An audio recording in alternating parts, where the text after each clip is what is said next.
500 milyong dolyar o katumbas ng humigit kumulang 23 billion pesos ang ibibigay ng Amerika sa Pilipinas ngayong taon, matapos na aprubahan ng kanilang mga mambabatas ang military aid package nito para sa buong Indo-Pacific region. At may dagdag pa na $100 million ang $500 million na ito, dahil sa security grants ng Department of Defense ng Amerika, para sa tulong nila sa pumalpak na helicopter deal noon ni Duterte at Russia, na kung matatandaan ay nagbigay na ng 2 bilyon ang Pilipinas bilang down payment, kahit sa matinding babala ng militar kay Duterte, na delikado kung ipilit na bilhin ng helicopter ng Russia.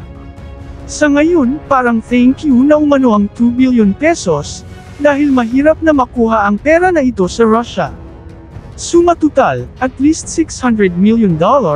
o katumbas ng humigit kumulang 33 billion pesos ang inaasahang makukuha ng Pilipinas sa Amerika ngayong taon.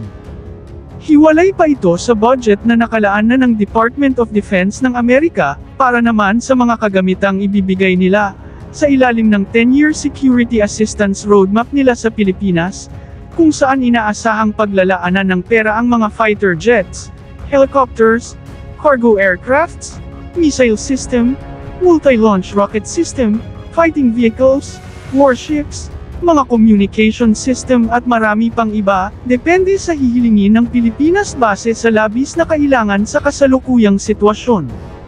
Di man masyadong pinapakita sa publiko, ngunit ang Amerika ang numero 1 nagbibigay ng libre sa Pilipinas mula noon hanggang ngayon, ng mga air-to-air missiles, dome at smart bombs, at mga communication system.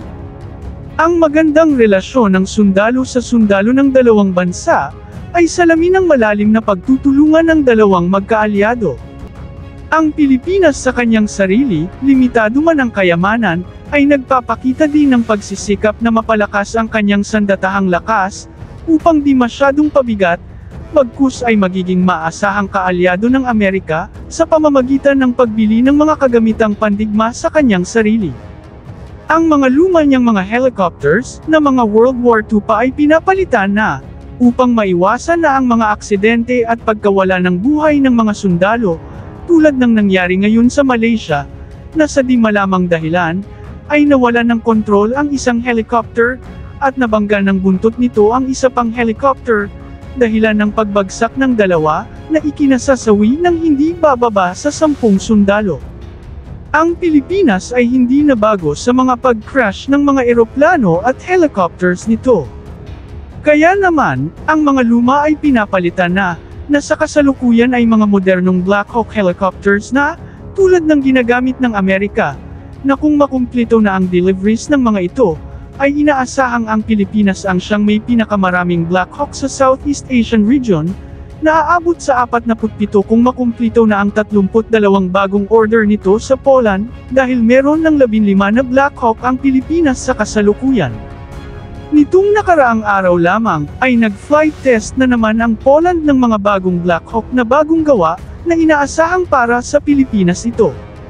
May dumating na ring mga bagong Askad light tanks, na magdadagdag sa kasalukuyang bilang ng mga Askad sa kasalukuyang inventaryo. Sinasabing mukhang puro na Askad light tanks ang i-deliver ng Israel, dahil may problema sila sa pag-deliver ng mga Panzer-wheeled armor vehicles, kaya papalitan umano nila ito ng mga Askad light tanks na lang.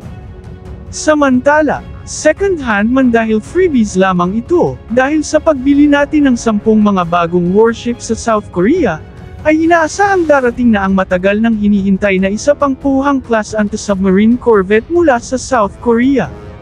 Binisita ang pangalawang Pohang na ito ng Philippine Navy Chief noong Disyembre sa South Korea, bilang bahagi ng kanyang pag-inspeksyon sa 8 warships na kasalukuyang ginagawa doon. Mapapansing binago na rin ang hull number ng BRP General Mariano Alvarez, isang Cyclone-class patrol vessel ng Philippine Navy, mula PS-38 patungong PS-176, upang magkasunod na sila sa kanyang mga sister ship na kamakailan lang na kinomisyon, ang BRP Valentin Diaz na may hull number PS-177, at BRP Ladislao Diwa bilang PS-178. Ang pagbakante ng PS-38, ay isang senyales ng pagdating ng isang Pohang-class corvette mula sa South Korea, kung ang PS-39 ay ginamit ng BRP Konrodoyap bilang lead ship on its class, ang sister ship nito ay dapat PS-40. Posible na ang BRP Konrodoyap ay papalitan bilang PS-38, at ang paparating na second Pohang-class corvette ay magiging PS-39. Ang Indonesia ay nagbago ng desisyon ng pagkuha ng isa pang Pohang-class, dahil napagdesisyon ng bibili na lang sila ng bago, ay nagpataas ng chance na ang pangatlong Pohang-class bilang freebies ay mas lalong posible. Ito ay nangangahulugang mas dadami pa ang mga barko ng Pilipinas na may gas engine. Dahil sa pagpasok ng mga donated warships na may combined diesel and gas engine, ay nagpuwersa sa Pilipinas na haasain na ang sarili sa pag-maintain at pag-repair ng mga gas turbine. Ayaw man nila noon ang mga ganitong makina ng barko, dahil nga sa kanilang nakikitang mas mataas na pagkonsumo ng gasolina at gastos sa gasolina. Ngunit heto, may 4 na barko sa fleet nito, na may mga gas turbine, ang 3 Del Pilar-class Ocean Patrol frigates na ang bawat barko ay mayroong 2 lumang Pratt at Whitney FT4A6 gas turbines, at ang Pohang-class corvette na may General Electric LM2500 gas turbine. Kapag natuloy itong 2 Pohang-class ay magiging 6 na lahat.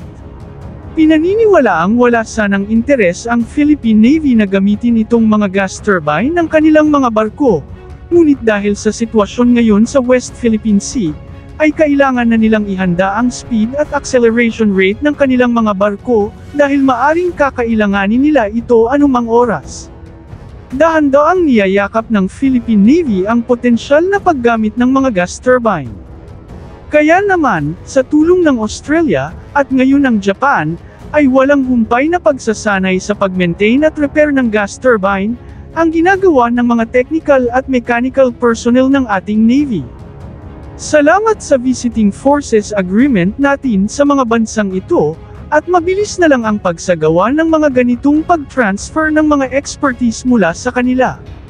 Ang kakulangan ng ating Navy noon ng mga ganitong kaalaman, ang siyang naging balakid sa Pilipinas at Italy noon, sa pagbili ng mga Mistral-class frigate, dahil hindi maibigay ng Italy ang hinihingi ng Pilipinas, ng ilang taong pagbigay ng training sa ating mga technician, at mga standby personnels na siyang magsasaayos kung sakaling may mangyaring malaking sira sa barko at sa mga kagamitan nito.